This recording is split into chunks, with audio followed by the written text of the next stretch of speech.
It's a great honor and a privilege to introduce Marcelle Goldman. We're here in your beautiful home in Tel Aviv. And Marcelle, you originally came from Cracow in Poland. I was born in Cracow, Poland, on the 7th of November 1926. So I was bar mitzvah in 39, but I made the preparation for bar mitzvah, but in the meantime the war broke out, and the Germans entered Cracow in September 39. So there was no bar mitzvah anymore. And I was born in a family of merchants. My father and mother had a shop in Cracow. We were not very wealthy, but it was a well-established shop, and it brought enough parnasa for us. So when the Germans came to Cracow, they almost immediately liquidated the shop and threw us out from our very nice flat we had, because they were using the flats for the Germans who came to Cracow, because they established in Cracow the main city of the General Government. So it was in Cracow and not in Warsaw. So they needed nice and good apartments for their people. So first of all they took the Jews and threw them out. And so we had to leave Cracow, and in 1941 they started to move people from outside of Cracow to the Cracow ghetto. So we found ourselves in ghetto Cracow exactly when they started the war with Russia, between Germany and Russia, in 1941, in June. So we moved to ghetto Cracow, and my father was looking for work. He didn't want to stay at home, so he found a Polish person who was producing shoes, and he was a very, very good professional in this profession. So my father started to work with him and proposed to him that he will open a shop for him. Many Jewish shops were closed in Cracow by the Germans, so he proposed to him that he could open a shop and sell his production directly to the people and not through the intermediary of somebody else. So he could make more money on it. And the Polish guy was very, very grateful for this, because the shop was a very good success. He succeeded to make a lot of money by opening the shop. So he wanted to show his gratitude to my father. So he told him, look, it seems to me that the Jews, with the Jews will not be very good future here. I propose to you that I can produce for you a Christian certificate of birthday for your family, and when you need it, you can use it. And my father agreed to it, so he produced to us birthday certificates from a church, and then on the base of this birth certificates we got a Teudot Zeut. That means the ID cards. Identificate no, how you call it, documents, which were everything was true there. The photo and and everything was right. Only the name and the religion was different. The name was Galas, and the religion was Roman Catholic. My father told us this is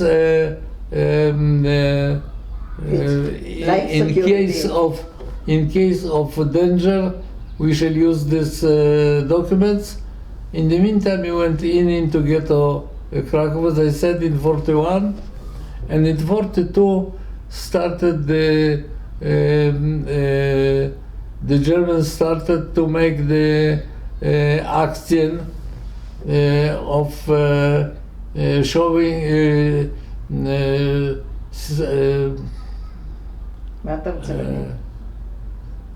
posyłają transported the Jews to Belzec, because in Belzec was the Vernichtungslager.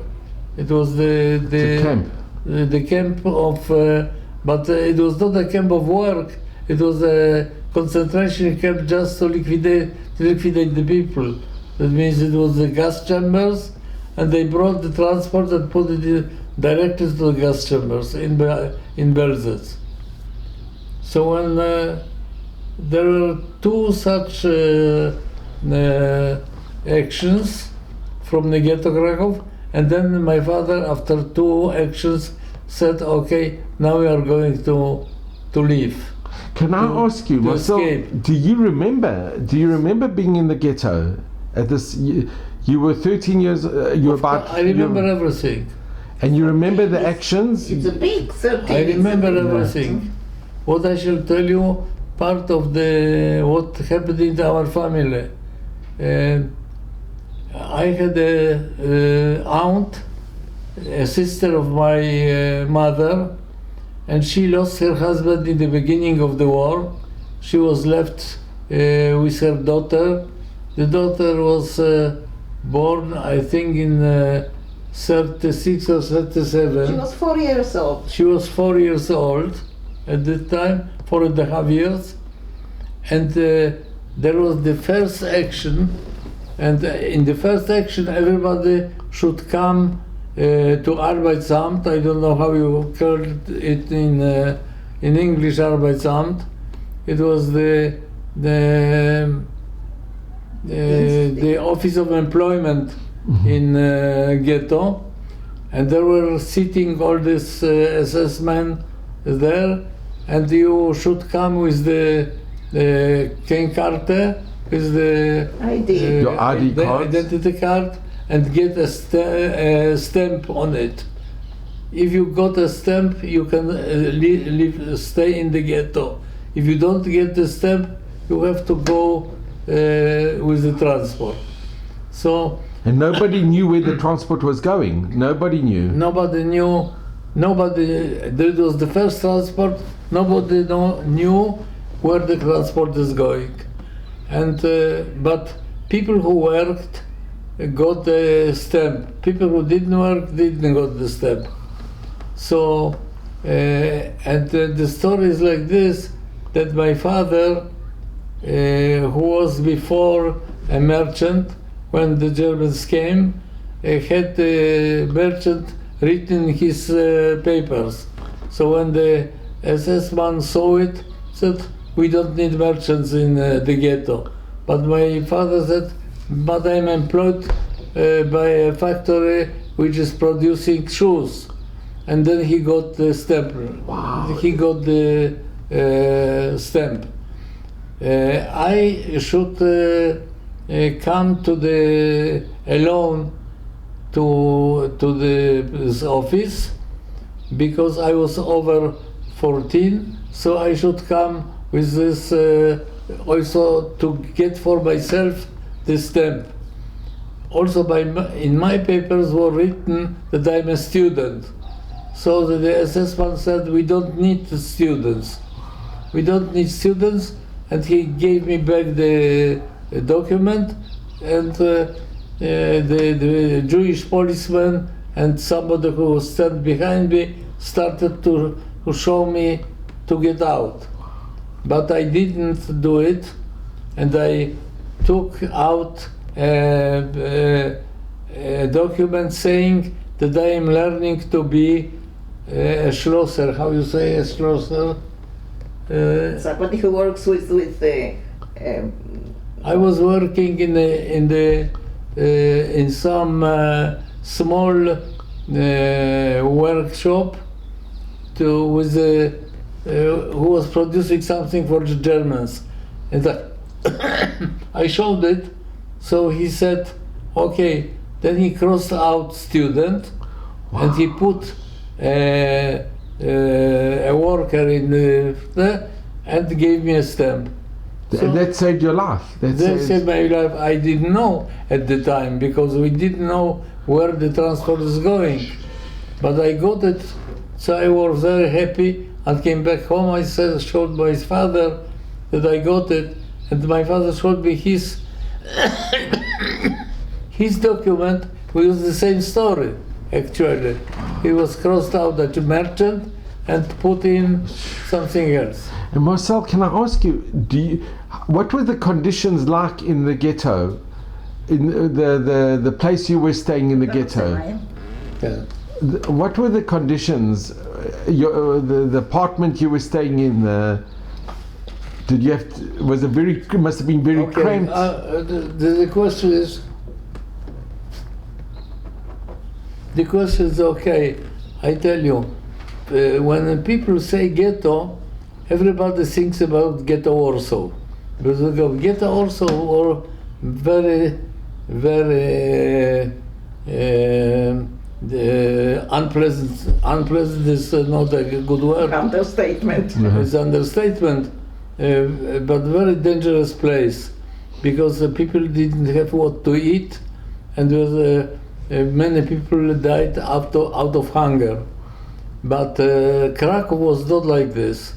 In Cracow, Cracow was always, the Jews were not, there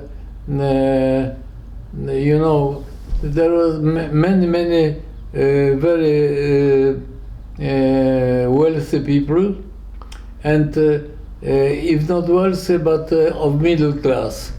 So they were organized very well to help to the poor people, and actually in Cracow ghetto there was no a case of that somebody could die of hunger. There was not such a situation, but there was very difficult situation because we were living 7 people in one room without any sanitarian things, so you have to live with the very poor positions, very poor conditions. But until they started to send people out, everything was more or less okay. That means nobody was killed and nobody died out of hunger.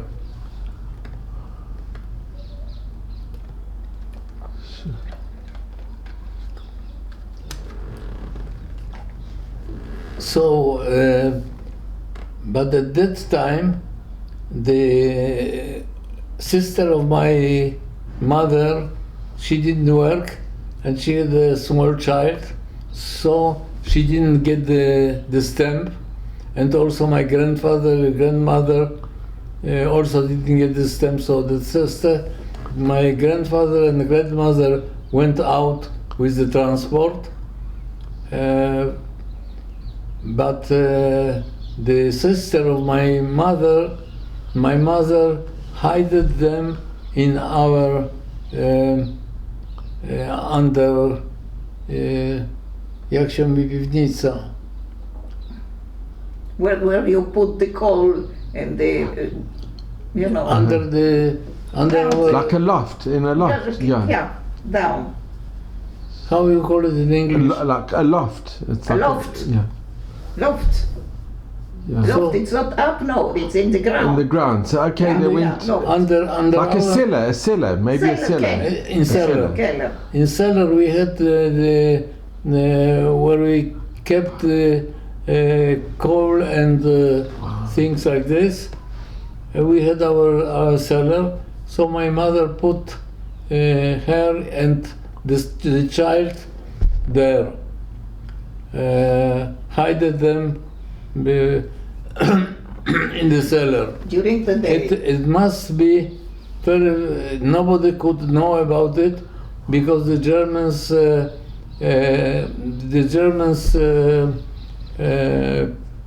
published that in any case when a person was found in any place without the stamp, that means they will put to death all the people of the house, and therefore we had to hide it also. The neighbors couldn't know. The neighbors shouldn't see this because they will have to report to the police. So And the police was Jewish police. it was Jewish police, but nevertheless, when the Jewish police was received it, they will put it to the Germans. Because of the question of survival, people, the Germans published an announcement that in case that the person is found in a house without a permit, they will kill all the inhabitants in this house. So Marcelle, can I ask you, when did you know what happened to your grandparents? Or you didn't, when they went on look, according to were the rumors to that the kind of people they were sending, my father was sure that they are going to be killed. But my uncles, the brother of my mother, were not. They were not believing it. It cannot be. They will work someplace like they believed to the Germans. The Germans said they will go to some place in the east and they will work there. But my father didn't believe it because they sent old people, people ill, people who didn't work. That means they. And my father knew exactly what happened also in Germany before. That means my father came from a family which was the German language was his first language because he came from the place where Bianca was born, in Silesia. I don't know if you know, Silesia is the part of Poland which is on the border of Germany and Czechia, in the exactly triangle, which here was Czechia, was Germany and Poland, and Jews were using the German language because it was before Polish started in 1918. The Silesians were speaking German in this place. So my father was born in the family speaking German. He was also receiving the daily papers from Germany. He was, because all his life he read only German. He spoke Polish and very good Jewish, but he didn't read in these languages. He read only books in German and also newspapers. So he knew what happened in Germany, and so he didn't believe them, and he said they are going to die, the people who were sent to Belzec.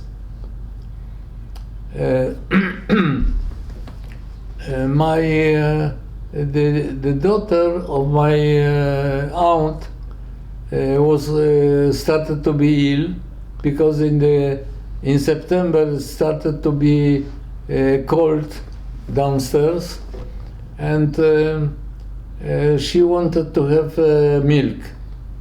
And milk, we didn't have milk at home because it was not permitted to get out. It's curfew, so one couldn't buy something. And my aunt said, I will get milk for her with people who still have cows in the ghetto. That means the ghetto was in the proverbs of Cracow, not exactly in the middle. So there were still people who had cows and had milk. She said, I shall go and bring milk. And my mother said, you cannot get out because you do not have the stamp. If we will catch you, they will kill you. But she said, nobody will catch me because I'm going through the gardens, and I shall not go through the street. I know where one can get the milk. And she went out, she never came back. She never came because a German policeman caught her someplace and killed her on the spot. Oy. So the child was with us, and but it was the time when my father decided to escape the ghetto. Now was the question: what do you do with the child? There were still two uncles in the ghetto. They wanted to take her, but she didn't want to go. She kept my mother by the dress and went with her to every place. Like she felt something that the only person in the world she has was my mother, her aunt. How old was she? She was She was 4.5, and my father was very unhappy with her because she was, we all were blonde and she was black. She was looking like Jewish, and he was afraid because a small child can, where do you come from ghetto? Or how is your name? She will say Landwirt. And it's difficult with such a small child to go in the what is called the Irish papers, a paper of Irish people. Forged papers. False papers. But it came to it that my mother was blackmailing my father. She said to him, either I take the girl with us, or I stay in the ghetto with her, and you go with our children out, if you want to save them. And my father had to agree to it, and he agreed to take her, but she also didn't have the birth certificate, which because we got the 4 birth certificates for us, but not for her. And I don't know how my father arranged it, because it was forbidden to get out of the ghetto, but I don't know how he got out of the ghetto to the guy he was working with, and got a 5th certificate for her, certificate of birth. And it was agreed with the Polish police, which was actually they were watching the ghetto, around the ghetto. There was the Polish policeman, and he got something. He got a brilliant ring. My mother got from my father when I was born, at that time my father bought to her a ring, very nice one, so he got it, and he promised to take us out of the ghetto, my father and me, to put us on the train, and my mother and the two girls should go next morning also, and he will transfer them to a place outside the ghetto, and we had prepared them a place where they could stay until we take them out of Cracow. Here I have to go back a little bit about where we are going. We were going to a smaller town than Cracow with 200,000 inhabitants called Radom. And this was 200 kilometers from Cracow, direction Warsaw, to the north.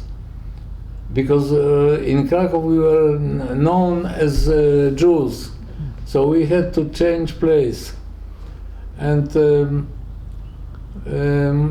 so my father put in the Cracow Zeitung, the Germans were The newspaper. printing a paper in Cracow in Germany for Germans. My father was getting the Cracow Zeitung, and he put an announcement in the paper that he is looking. It was saying that a Polish Fachman, how you say it? Specialist. Polish specialist for production in Leather. is looking for a position outside Cracow, and it came from Radom, from a company which was producing shoes, and maybe you heard about it. It's a Bata. Sure. Bata was a big company producing shoes, originally in Czechia, but it was also in Germany and also in Poland.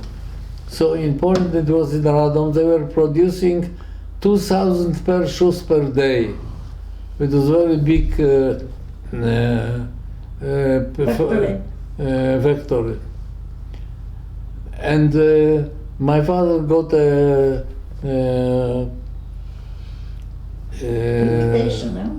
invitation to come to present himself on such a day. It was said as a candidate for the job. So the Polish officer came in the evening and took us out exactly as it was promised and arranged to the railway station. In the railway station he bought for us the tickets, and we went with the train to Radom. We came to Radom at 12 o'clock in the night. 12 o'clock in the night was not permitted to be outside. The Germans took at 8 o'clock in the evening, nobody should be outside of his home. Was it a curfew? It's like a curfew. Curfew.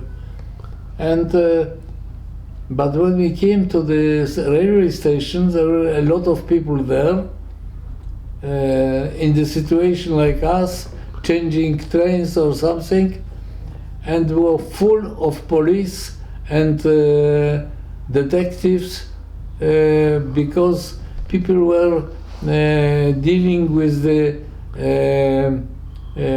mostly with food, which was forbidden, because food was on the cards. You shouldn't trade with this, and it was very dangerous to be on the railway station. to stay until the morning. So my father decided we are going to a hotel. So we went out of the station, and there were dorożki, how do you say? With horse. There was no taxi, but There with was- the A horse. cart, like a cart. Yeah. Cars with horses, and we took such a car, and we went to Radom, to the mid of the place. And when we came to a hotel, there was in Radom at that time, I think that was the only hotel, or maybe there were 2 hotels, not more. When we came to the hotel and ring on the bell, the person who came out said, if you want to have a room Overnight. in the hotel, you have to go to the Gestapo to get a permit. And so my father started to pertractate to, my father proposed to him, look, we cannot go now to the Gestapo at 12 o'clock in the night. Give us a room, we shall stay in the room, and morning I shall get you the permit. Oh, no, it does not like this, and the Gestapo is Vis-a-vis. vis-a-vis, on the other side of the street, so you can go there. He was very unpleasant, the guy in the hotel. But my father saw that he has no other choice, so he said, Marcelle, stay here, I shall go to get the permit. And he had the invitation from Bata that he should come to the meeting. So he went there.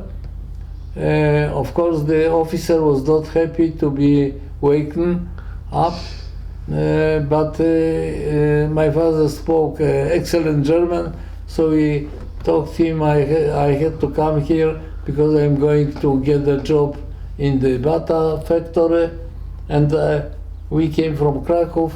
We have no place to sleep, and I'm here with my son. And he presented to him the invitation from Bata, and he said, for how long do you want the room? And my father said, oh, for 2-3 days it's enough. And he gave us the permit. When my father came back and called the portier to show him this from the Gestapo, the guy changed immediately. His attitude, he was started to talk as the gentleman went to, maybe you want to drink something. He was afraid because somebody who gets to the Gestapo 12 o'clock in the night and got a permit to have a room in the hotel, it must be somebody that it was better for him to be kind to him. To be kind, and so it changed absolutely. And we got a nice room. We went to sleep. In the morning, my father went to Bata and left me in the hotel, and told me, Marcelle, don't get out of the room because you are now more than 1 year in the ghetto. In the meantime, things changed in the towns. You can say something or do something which will endanger the family. So better don't do it. Stay in the hotel. And I promised my father that I shall not leave the hotel. My father went there to Bata, and I was looking through the window because the main street was exactly in the same place where the hotel was. So I saw opposite the hotel was a cinema. There were German soldiers going with the Polish young girls to the cinema. mothers with children, what you didn't see in the ghetto, because there was no mother with children in the ghetto, and suddenly I saw in the end of the street there was a shop of Julius Meinl. Julius Meinl was a very known firm which was of Austrian origin. There were Chocolatier. Chocolatier, no? no, it was Sweets. it was a very good shop of Sweets. Cakes, no, chocolate. not only sweets. It was good things to eat. You know, Like maybe a confectionery. no. It's you know what? נו, מה אתה רוצה להגיד? אני רוצה להגיד שזה היה, נו, עכשיו ברק לי בכל השפות כבר ברק לי. Nice treats, maybe treats. No, it was cheeses. Oh, like a delicatessen. Delicatessen, exactly. And and it was also written on the window chocolate, and I like very much sweet things. Until So today. I forgot Okay. about it, what my father said to me, went down and went directly to the shop. And one came in, and I asked, I want to this and this and this and this, and also chocolate, of course. When she wrapped it, everything, and now she said to me, your cards, how you, because you have to have your Bone scale, so. Like a ration card. can Yeah. the cards for chocolate. You have to have it. And only Germans have it. So you want to. So I made myself that I am looking for cards in my pockets, and I said, sorry, I forgot the cards at home. What can I got without the cards? So she said to me, you can got everything but not chocolate. I said, okay. So give me other cards, other things. So she gave me bonbons and things like this, and cakes, and I went back to the hotel. My father came back from the. No, but when you went out of the When I went out from the hotel, I saw with the big letters, "Nur für Germans." Only There was for Germans. only for Germans. There was the Main Hotel. Wow. Something what I want to tell you. It is a story which is in my book, and my grandson started to have he had a very nice girl, and she became his girl. So you know, like it is, and they live together so probably he will also marry her sometime. But in the meantime, she came here, and I gave her my book for her father, and because he asked for it. And there is this story I'm telling you. It's in the book, and I write here. It was the shop of Julius Meinl. So he wanted to make something for me. He looked for the Julius Meinl in Israel, and there is no Julius Meinl in Israel until now. But exactly before the Corona started, they brought here things and wanted to open a shop in Tel Aviv, and they had the cups with written Julius Meinl. So he went there, found them in Netanya, and wanted to buy the cups, and they said, we don't sell it. it's only for the shop. And then he said, my friend wrote a book about you. And they asked, what a book? He showed them the book. They photographed the book and sold him 2 such cups. Bianca will bring them. So my father was. To you to show it to you. Yeah, in the video. This is amazing. See?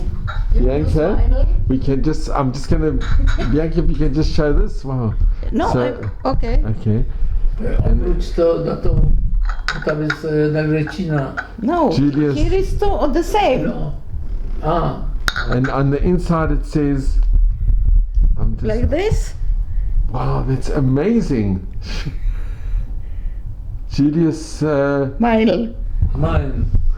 amazing. Thank you, Bianca. Thank you. This is incredible. What a story. Pardon? This is incredible. Yeah. Wow. So may I take it?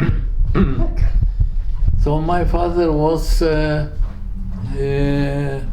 hired as an employee on a very high position as Einkaufsleiter. That means the manager of everything purchased by the company. And so we got a place in the company to live in until we find a place to bring the family. And my father started to work almost immediately. And your mother came the next day, and your sister. No, so the next day, after 2 or 3 days, she was in a safe place in Cracow, but on the other side, Of the not ghetto. in the ghetto, in the other side, with one of the people we knew very well. So she was hiding there, and 2-3 days after, my father got a lorry from the company to bring the her and the things. So he had to do something, because if we come from Krakow to Radom, we should have something, but we didn't have. So he went to a place where selling the old things in Krakow, and bought a table thing. So to make an impression that we are liquidating our home in Krakow and bringing the things to Radom. And it is a absolutely, I must say, absolutely a story very, very uncommon, because we lived there from 42 until 47, and nobody knew that we are Jews. Till even after the war. Through the war, yes. Through the war.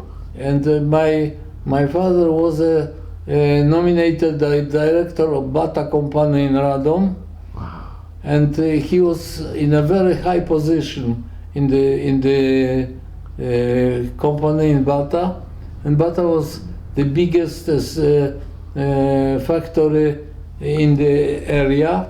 So there are people coming.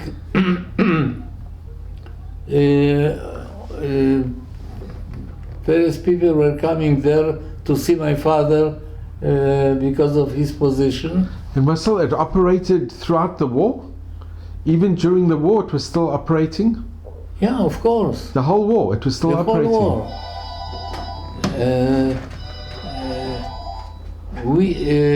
Bata had connections with the highest German administrators in Radom. So there were people coming there, German officers, police officers, Gestapo officers. When they were coming to the room my father was sitting in, so they were going Heil Hitler. Wow. And my father didn't answer Heil Hitler, he answered Grüß Gott. Grüß Gott, that means, how to translate it,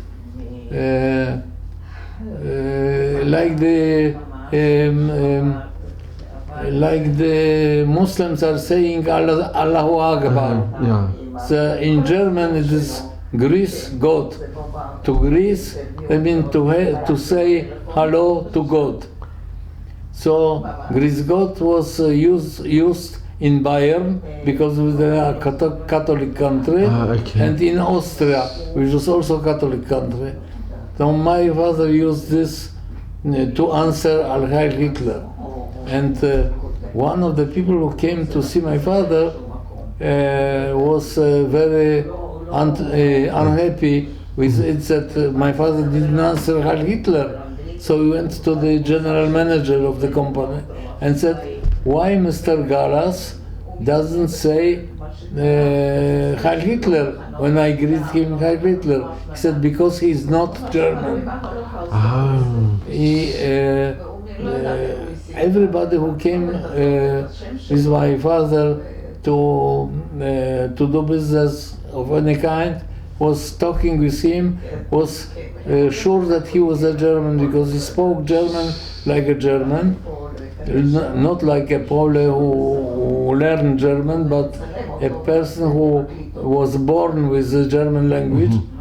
And therefore the Polish neighbors, when we lived in Radom, were very, very much afraid of my father because they didn't know who he is actually.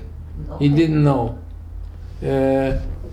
because he was in a position like German, speaking excellent German, but the cards we had for food were Polish. Ah, okay. So they didn't know where to put us. And we didn't go to the church on Sundays, and my mother was not with the cross, never. Wow. And did you go to the school? No, You never went to school in this no, time? I was, the Polish people didn't have the school. They never had a school? What are you looking for? Okay. Yeah, during this time you never went to school? No, there were no schools for Polish people. There were no schools. I went to the school in the factory. In the factory, they opened a school for young people to learn German and also to learn some accountancy things which they knew. But it was on the level of in the place we worked. There was no schools over the normal public school 7 years and then finished. There was no secondary schools in Poland. And Marcel, did you have any friends? Did you make any friends with any other children of your age? Yes, my the small one, which was not my sister but my cousin. After the war, they adopted her, but during the war, he was my cousin. But he was officially he was my sister. Yeah. Yeah. So she was playing with a boy her age. I must tell you the story about the house we were living in. A Polish guy started to build a house of four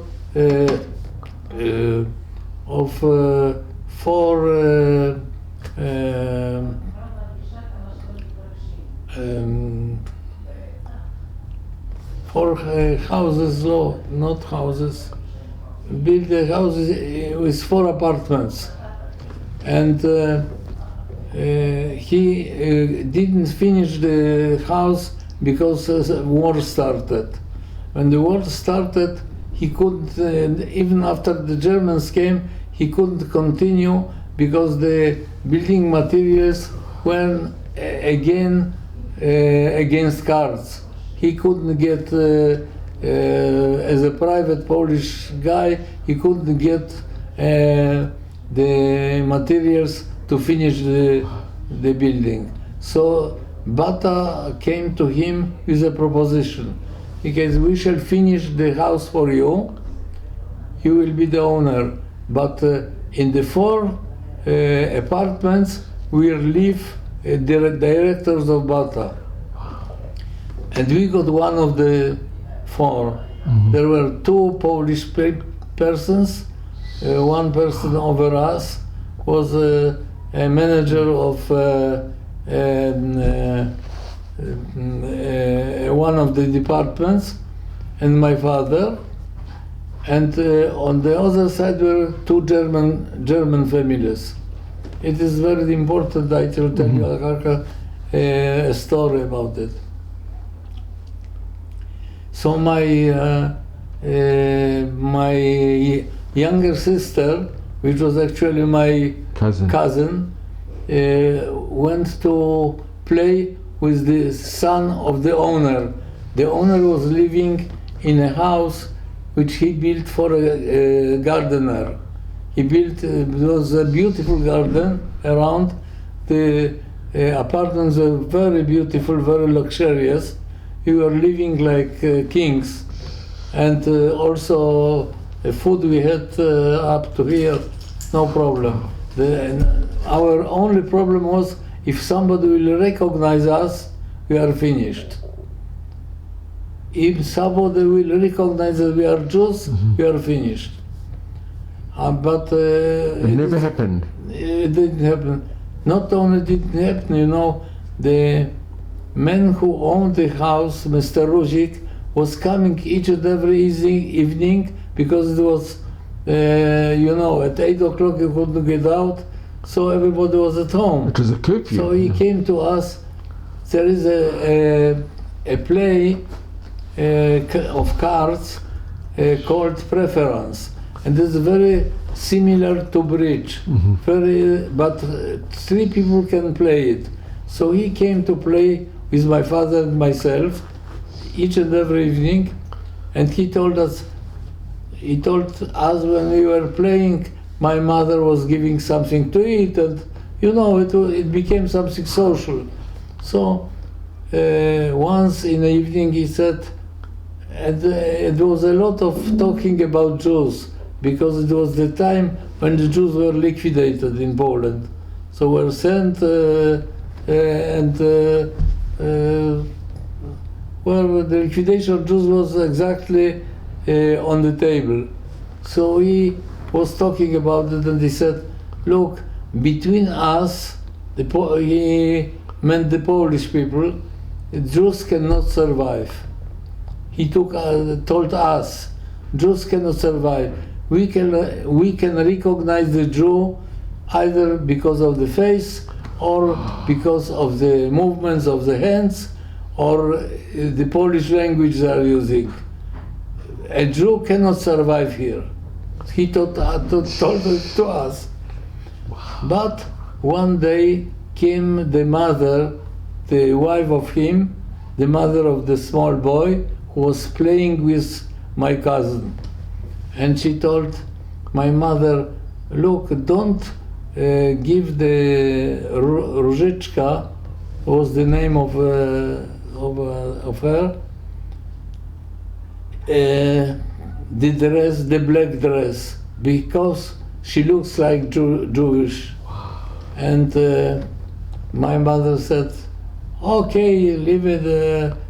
She was of course very, very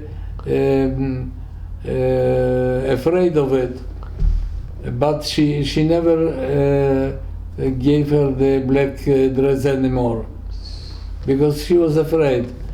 But on the 16th of January 45 came the Russian army to Radom.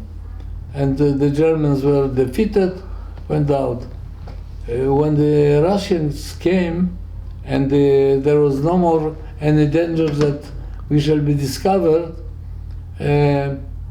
she came again to my mother. He said, "Look, we know that you are keeping a Jewish girl.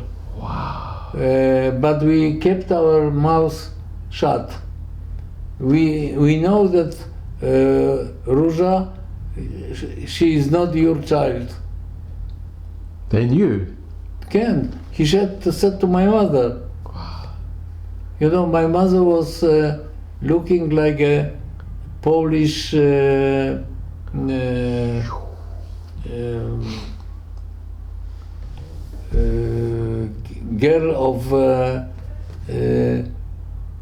of countryside. My mother had a very good look. At that time was said good. My father was had a black head, but he was looking like German. Meach was you saw the. We'll show the picture. Wow. So what did your mother say when she said that we know you hiding a Jewish girl? She didn't react. She didn't It react. was after the Germans were already not. After the Russians came, so it was we were already free. But she didn't. She didn't say it's right. She didn't say it's not right. And Marcelle, in all the time that you were there, did you ever hear the neighbors speaking about what's happening to the Jews, that they in the chamber, the gas chambers and the concentration camps? Not only when we came to Radom, still Jews were working in Bata. There were still Jews working there. Still, they were brought from the work camps. lager. They were already not in the ghetto. The ghetto was liquidated. They put the working people in the camp, and they were bringing them from the camp to Bata to work. But it was only, I think, half a year or something, and then they disappeared. Could your father, did he manage to help them, or your father couldn't help them? He couldn't give them extra food, or? I tell you something. The story is also in the book. This is unbelievable. So it's unbelievable. The story was something is also in the book. Once, before we got the apartment, what I said to you, we were living 6 months in a very bad situation because there was no place to live in Radom because everything was full.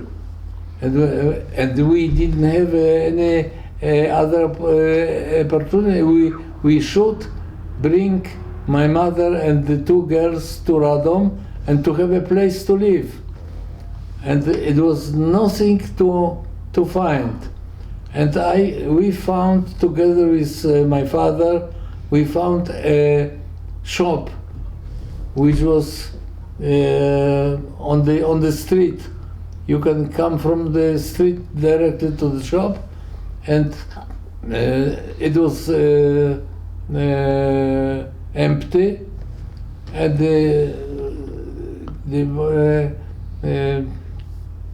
the woman who was the owner of the shop, she wanted to rent it, and we said we want to rent it for to leave it. She said, "I don't mind. You can do what you want, but it's not for. It's not prepared for a place to leave it because it's a shop." But we didn't have any other possibility, so we rented the shop. We closed the window. The window? The window with something that you couldn't look from outside what is happening. And my father went to Cracow to bring my mother and the two children, and left me with the problem to find something to heat up the place, because it was September and in Poland it's very Very cold. cold. So I went to the black market, which was for the things like here in Yafo you have. Mhm. And I went there and I found an oven. I brought a guy to install the oven in this shop, and connected this somehow that it will have a possibility that we could fire the oven, and the mother could even make something to But eat to on sleep, it.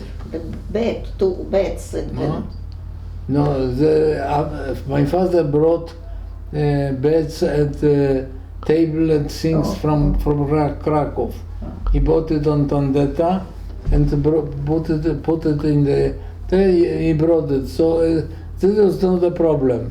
The furniture was not a problem. You could buy it on the black market, but the problem was to heat the place. So I bought an oven and put it in the house. We put the something to get the dim. Dim. when you The smoke. The smoke, yes, Yeah. to put the smoke out, and she could also to make some things to eat on it, and it was also heating the apartment. The shop. the coal and the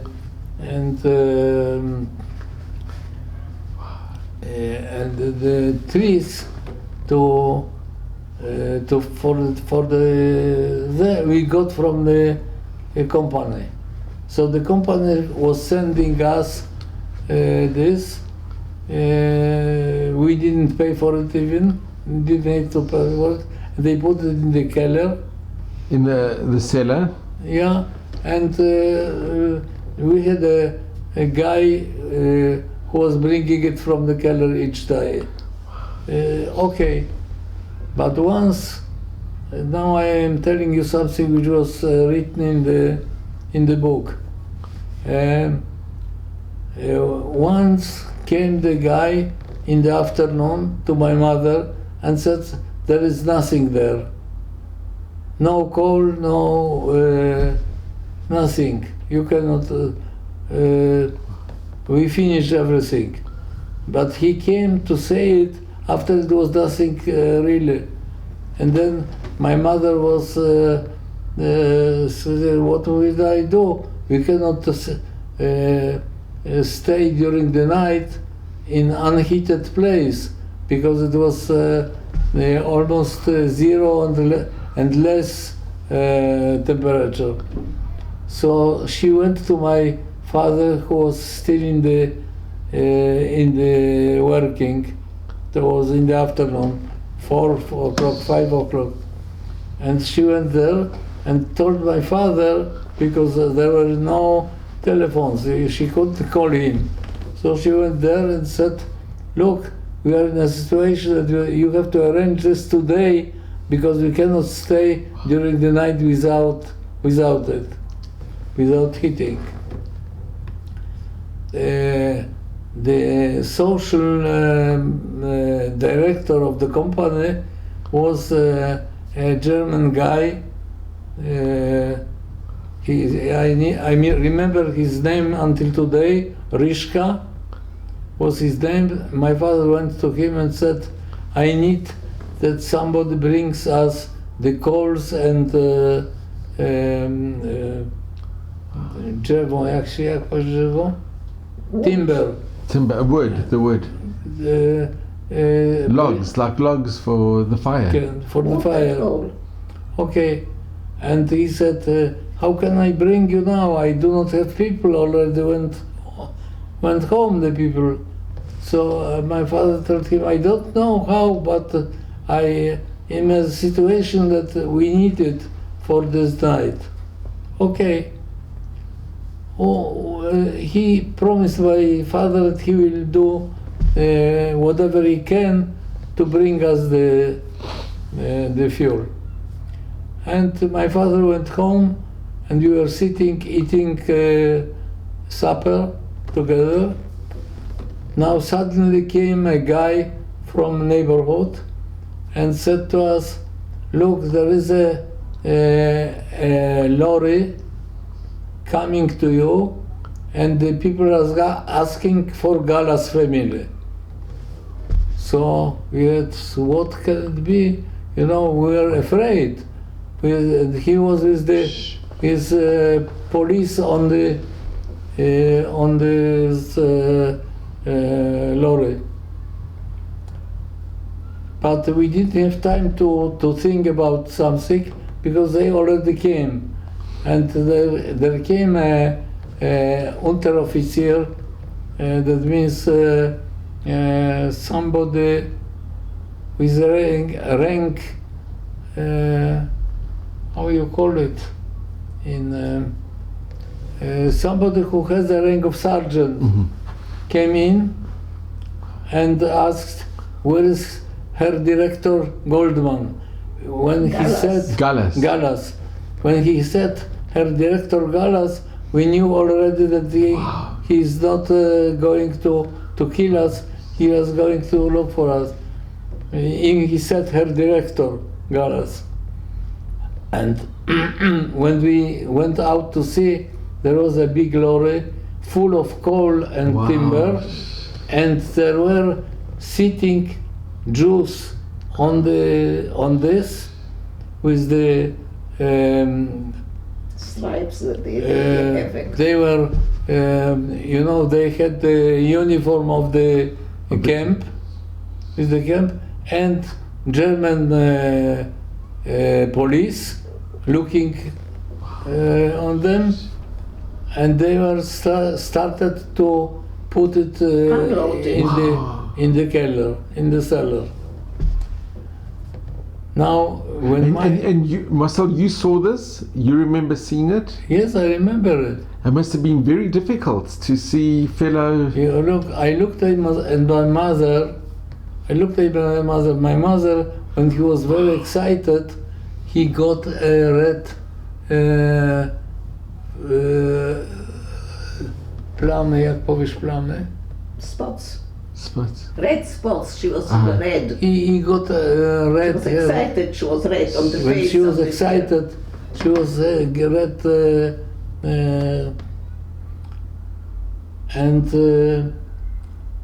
she said to me, "Look at them. They are my brothers." Wow. Because we left her brothers in ghetto, and then, but he immediately. You know, the women, they have a very good instinct to what to do on the spot. What one should do in a situation like this. My mother took all the cards, bread cards we had, and also on the bread cards we were getting bread and also confiture. That means marmalade, no? Marmalade.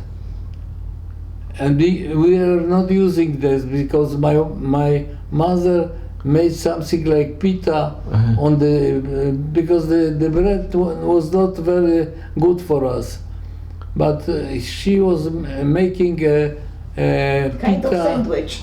a pita on the oven, so we are not using the cards. And we went, and he said to me, "Take some something we shall take the bread." We went there to the Bakery. to the bakery. We took all the bread which we didn't take for a long time, and also we bought also the marmalade we got on the carts and brought it home, and my mother started to cut it and to put the marmalade, and she went out and first gave it to the Germans, to the who were, and yes, and the hot tea, and to the Germans, and then he started to give it also to the Jews. And when they saw it, the sergeant said to her, Frau Gallas, they Yehudim. They Jews. They are Jews. Who he didn't understand that he knows that they are Jews. So he said, these are Jews. And my mother said, if they are working, they can have to eat. Something to eat. So he didn't object, and she gave him this bread, and all the bread which was left, she gave them and said, take this to the camp. Unbelievable. Unbelievable. And Marcelle, can I just mention, your mother must have been a little bit nervous that some of the Jews who were from the camps might have even recognized her, and they might have said, no, it was the people from Radom, not from Cracow. But the Jews that were working. The Jews were working, it was Jews from Radom. But there still might have been a little. No. It was not a possibility. Not a possibility. But she gave them to eat. She gave him the bread, and they took the bread. They brought. It's just one simple. The second story in the book is also of this time. You know, my father got from his father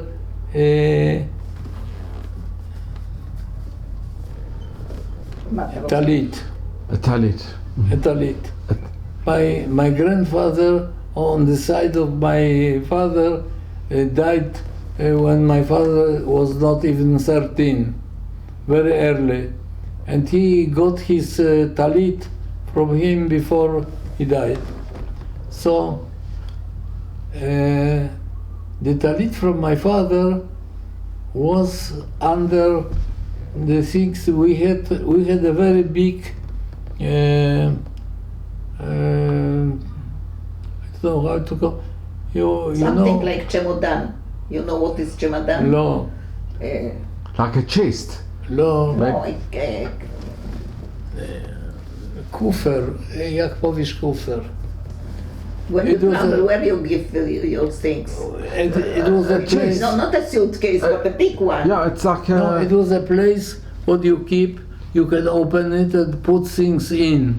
Mm-hmm. So, and it was done in Poland, just from Kosz, from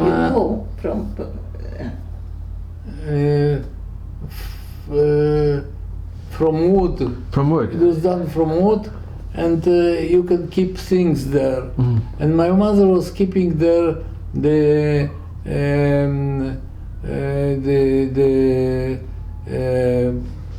towels and towels. Pościelową bieliznę, powiesz? The things of bed, you know, for and this like it was, and beneath under this were the talit. Wow. And when she brought it from ghetto, she took everything, this to the place she was, and then it came with us to Radom. And we didn't know that it is there. And but after a while, she looked for something, and she suddenly realized there is there.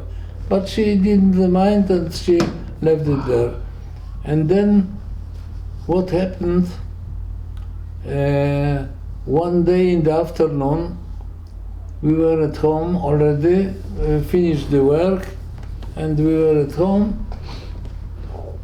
Suddenly came somebody from the neighborhood and said, look, the Germans are encircling all the place and looking for black market, for the things from the black market.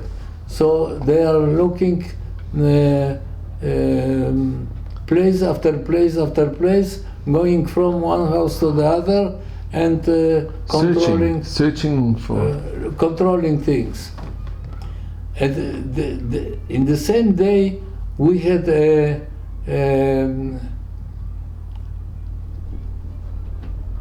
מה אתה רוצה להגיד? brakuje mi słów. Pranie, dzień prania. Washing day. There was a washing day. And there was washing. There was a washing lady who was coming to us at that day every 2 months or 3 months. So to make a big washing. For a big washing, to wash the bed things and towels and things like this. She was a big woman and a Polish lady. Polish, of course, Polish lady, and mother was buying for that day a lot of meat and things like that, because she said he needs to eat very well because she's running the things.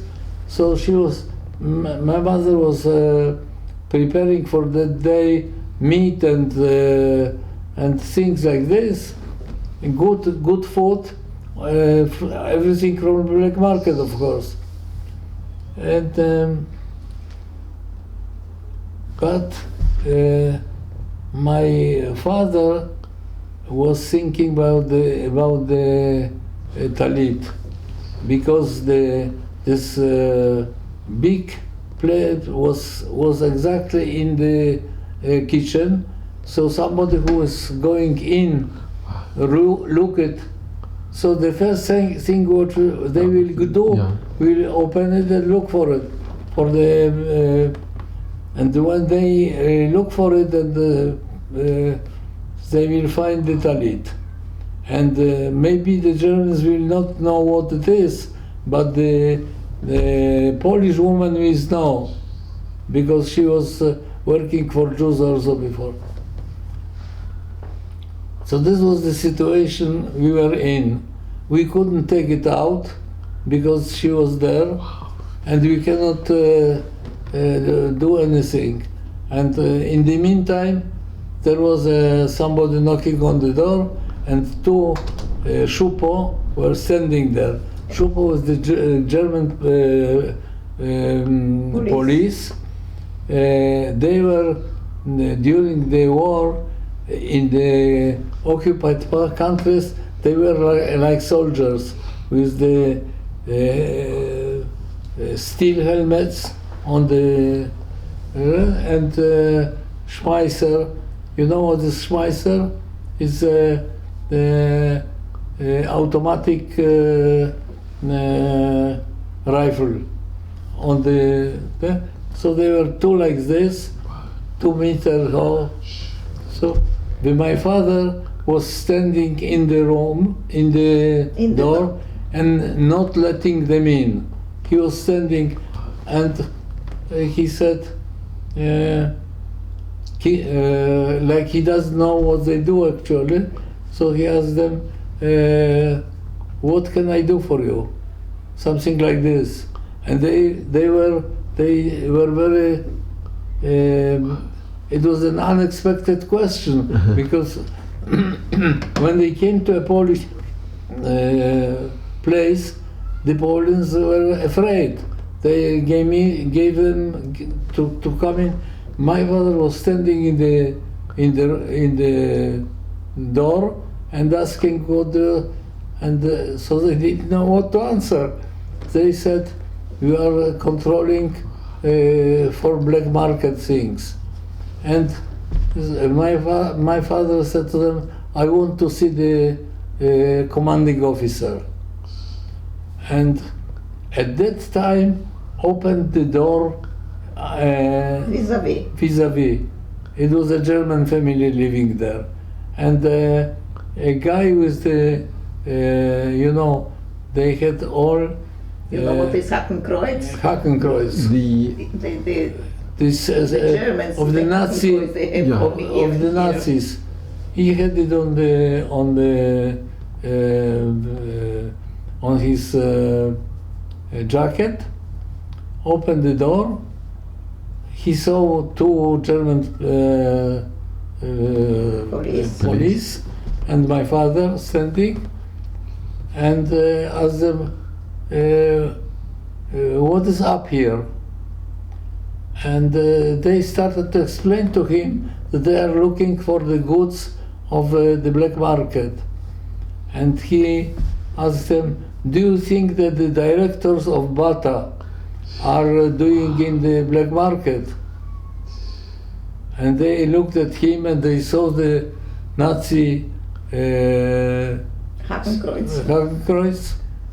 The Iron Cross, yeah. Okay, yeah, and they didn't know with whom they are talking exactly, so they said, excuse us, saluted and went. Wow. Unbelievable. What did you do with the talus? Did they take the talus out? The talit is here. You have, can we see the talus? When our grandson was bar mitzvah, Yeah. so Marcelle took out the talus. talit and he gave it to him. Wow. And No, I didn't give it to him. It was the No, time I wear the during talit. the ceremony I should of tell bar him when mitzvah. he marries. when he marries, wow. Okay. When he is married, I shall give him the talit. Wow. No, but when he was 13, Because the story was that he was prepared, he wanted to have bar mitzvah on the Masada. And so he was prepared by somebody for the bar mitzvah, and we all came to Yam HaMelach, to the Dead City, and we were in a hotel. And in the evening we had a meal, and we sat all to the dinner, and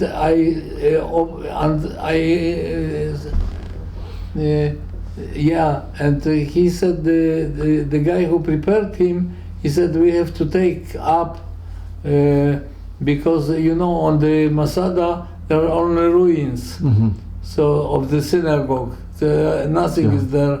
So he said we have to bring something to see on a small carpet, small carpet, a table, small carpet, Yeah. talitot and things, and so we shall go with the cabin, but others will go up. The young will go up by foot. Okay, but they will walk. And I said, I have my talit.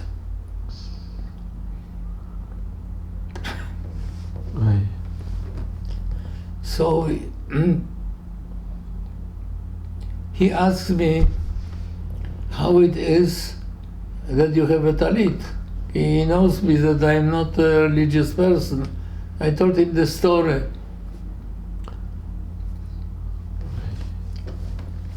And when he heard the story, he said, you have to tell the story in the synagogue. And I told him I cannot tell the story because I'm getting too excited about it. It's emotional. Very emotional. But I brought the talit and I wear the talit because my grandson is a Cohen. So they were. You know what's the Ken. It's unbelievable. Marcelle, this is something unbelievable. So, so when they were doing the Brechat Kochanim, I was also visiting it. Sure. Wow. Phew. Wow. So, to tell you the epilogue of the story. Can I just ask, Marcelle, because this is something I've never ever heard something like this. When they brought the Jewish for the 6 months, the inmates from the camps to the Bata, and your father was there, it must have been very hard for him to see Jews were working in the factory and they were from the camps. It must have been extremely difficult. Well, we did meet them actually. We saw them from a distance. We never approached them. You couldn't help or... No, we didn't approach them. It was too dangerous. We couldn't approach them. But it must have been for you also very hard to see. Yes, fellow. We know this as this situation of all the Jews. So you knew what was happening. We knew exactly what was happening. You know, the story is also that in the same Makolet, the shop with the food, I was going with my mother there to make some purchases of food, and I don't remember how it was that, I think it was on Saturday when we didn't work, because it was at the time it still was we could see what is happening on the street. It was not dark, before the darkness. And when we were in the shop, suddenly came a German car with a loudspeaker, and they were talking, saying that nobody should look from the windows, because if they see somebody looking from the windows, they will shoot. And they were actually leading the Jews from the liquidated ghetto or liquidated camp actually to the train station to send them out. And but everybody was looking out, because in the shop was a door to the street, and the door was covered with like this. You see, you can see through it. So we were standing near the door, and we saw that they are leading the Jews. And my mother couldn't see it without saying something, which was of course dangerous, but she said, but the small children, what they are ashamed of. She said it aloud. And then the owner of the shop said, Pani Galasova, Mrs. Galas, at Lo Mevina, you don't understand that from the small child will become a Jew. I will kill them, and I will took their eyes out na żywo. I shall took their eyes out and kill them, because a big Jew will become from the child. Wow. Nobody and this was Polish. Polish. And my mother didn't react to it, and nobody reacted. But this was of course not all the Polish were feeling like this, but this guy was feeling like this. Wow. we were avoiding any meeting with Jews. But in this case, where they brought us the coal and they came to us. So it was. And what your mother did could have saved their lives because she gave them food to eat. Yeah, of course. Marcelle, could you show pictures of your parents from your book? If you could just show. I showed you. But if we can show in the video the. Could you show the front of the book, Marcelle? Sorry? If you could show the front of the book. The moment The cover, I has to find the place. But his sister, she isn't his sister. It's a cousin. It's a cousin. They adopted after the war And where does she live? in Haifa. So one you can see here is my mother with me and my sister in Cracow in 38 or 39. Beautiful. And can I see the cover of the book? Yeah, of course. The cover is That's in Polish. in Polish. Wow. And you have. There? Nie, There? nie, daj mi to. Tutaj, ja myślę, że ty jesteś.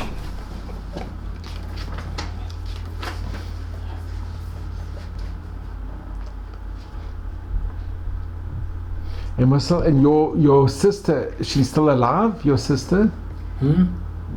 His real sister, Yeah. no, she died of cancer. But the cousin that now she's his sister, she lives in Haifa. This is my grandmother and grandfather. I'm just going to close in. That were your and they were taken in the first action. Yeah, from Ghetto Cracow.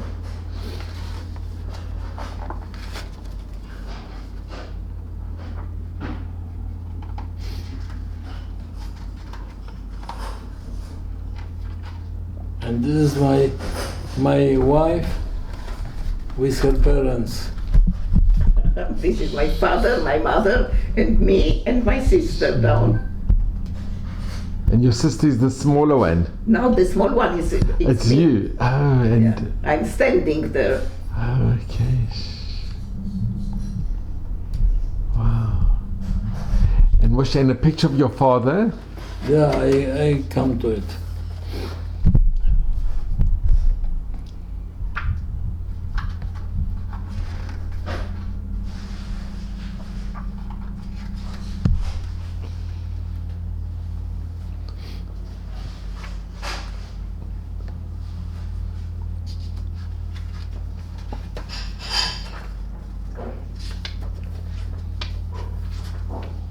Here are our Documents. Polish documents. I'm going to just. Were these the forged documents? Yeah, the Christian documents.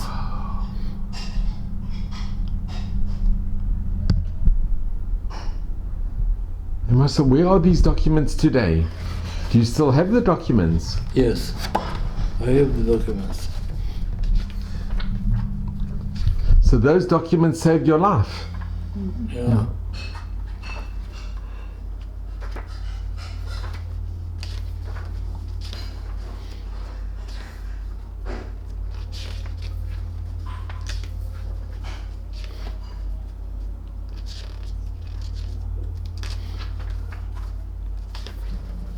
נו, אתה יכול ככה לבוא, נו, אתה אף פעם לא תגיע לזה.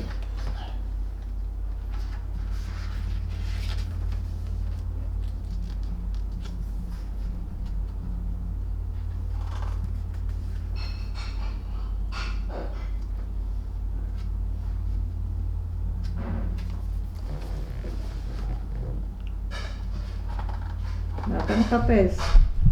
Moich It's a- rodziców It's a szukam. picture of the.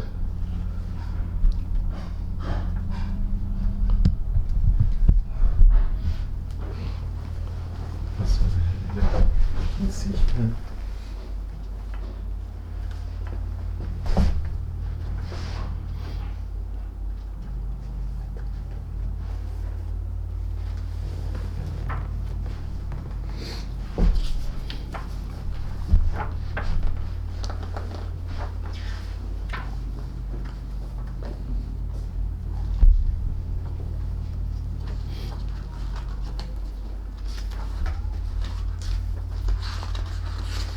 O, nie wyszli. Ah, that's you. And what year were you married? We In wedding. 1954. In 19? 1954. It's beautiful. We are here still young. We are 66 years Wow, Ken and her. married. My mother looked at this and said, "You look here like a married couple going out of a church." But we both don't look Jewish. But it's beautiful. Going Wow. out of church. Sure. And Moshe, if you have do you have a picture with your father? And they were looking for it.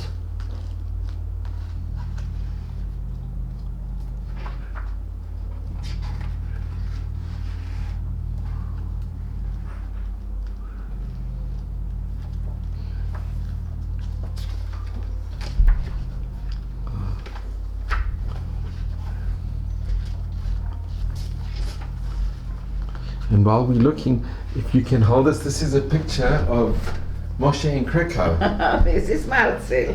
Okay, if we can, but if we can just show the book, the picture of the cover. If you could show it, yeah, that's wonderful. Like the Yeah, please. Oh, so this is a picture of your husband, of Marcelle in Cracow. yeah. I think in first degree. It's in first class when In first class. he went to school. Pokaż mi to.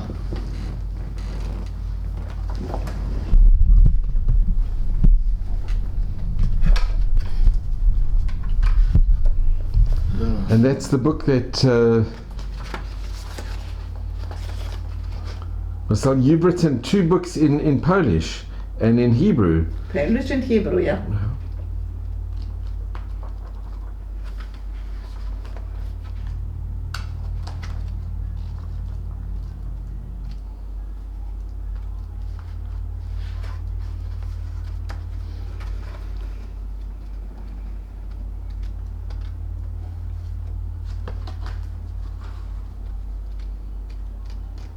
No, powiedz mi, jak ja nie mogę znaleźć moich rodziców?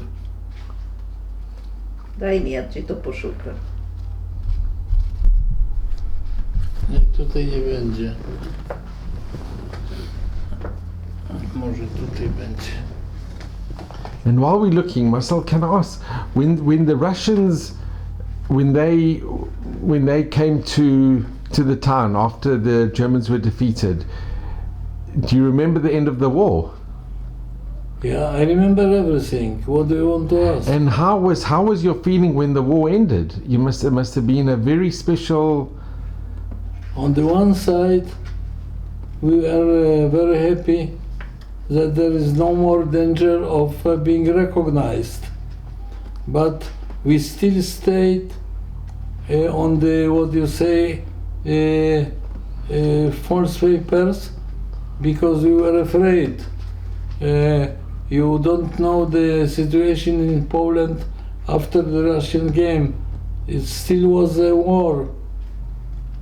And Marcelle, how do you feel? Because after the war, there were pogroms in Poland after the war as well. There were Yeah. Jews that were killed in Poland Yeah, after exactly. by the Poles. Because of that, my parents moved to Czechia. They went to Prague. Ja nie znajduję tego.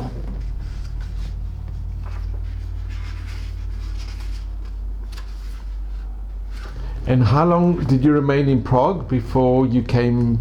No, I didn't go to Prague with my parents Oh, you didn't. because I was studying I was studying in Poland, in Cracow, in the Academia for merchandise, for merchants.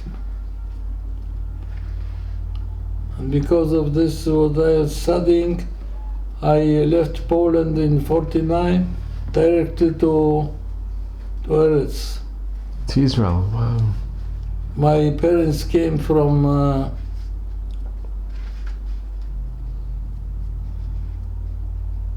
You know, I was in during the war. I was in Kyrgyzstan with my parents and my sister, and not when have we been in Kyrgyzstan? A few years ago, I told him that we have a possibility. I want to go back to see where I was. And this is, so you can see. Okay, it's yeah. During the war, I left. I was in Kyrgyzstan. She is my age. Oh, we can. She is my age. Wow, you'll show it over here.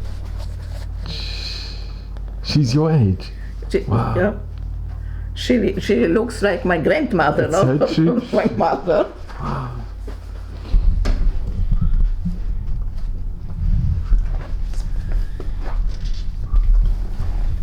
And Marcelle, while we're looking, can I ask you what message would you give to your grandchildren and to you've gone through so much and you've seen so much.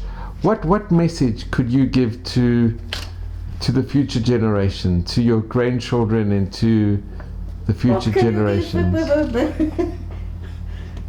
Look, I think that first of all, what we are giving our daughter, because we had 2 children, but we lost our son, and we have only daughter.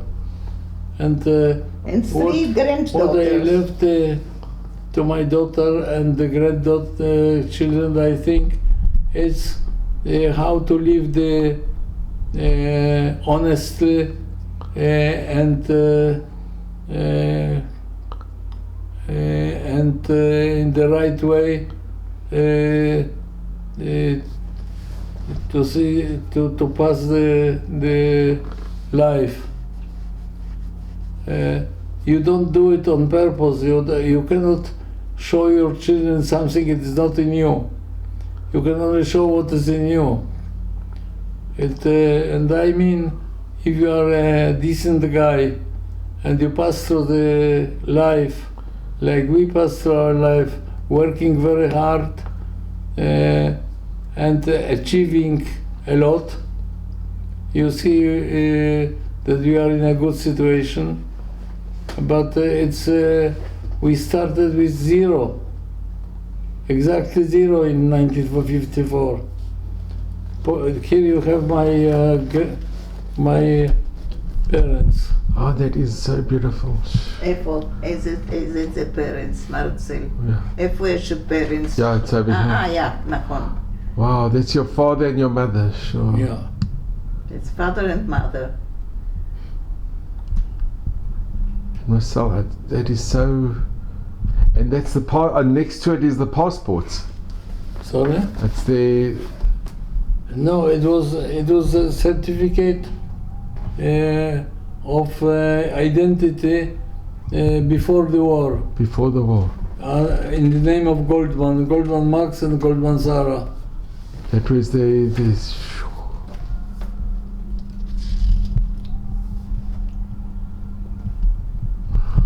If you look at you see that my mother was looking like a Polish peasant, פתרים את זה ככה. Yeah. and my father like a German. And that's the ID documents. I'm going to just.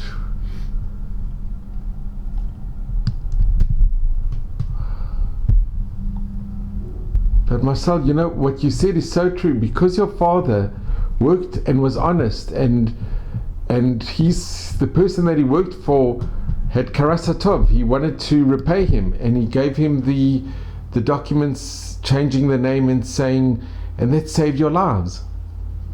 Wow, it's unbelievable. Marcelle, I just want to. It's an unbelievable story, because I tell you something.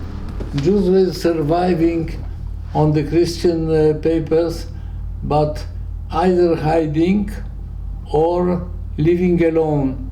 But I do not know actually about families which was full family together, living normal life, normal. In staying in Poland, because we stayed in No, I'm not saying about in Russia. Russia, in Soviet Russia. So it's, but who stays in Poland had to stay somehow. Who stayed, and that the neighbor knew that your cousin was Jewish, and she never told. She never. But she didn't know that that is No, a cousin. she was. She couldn't be sure, but she was. She was a decent person. She was a.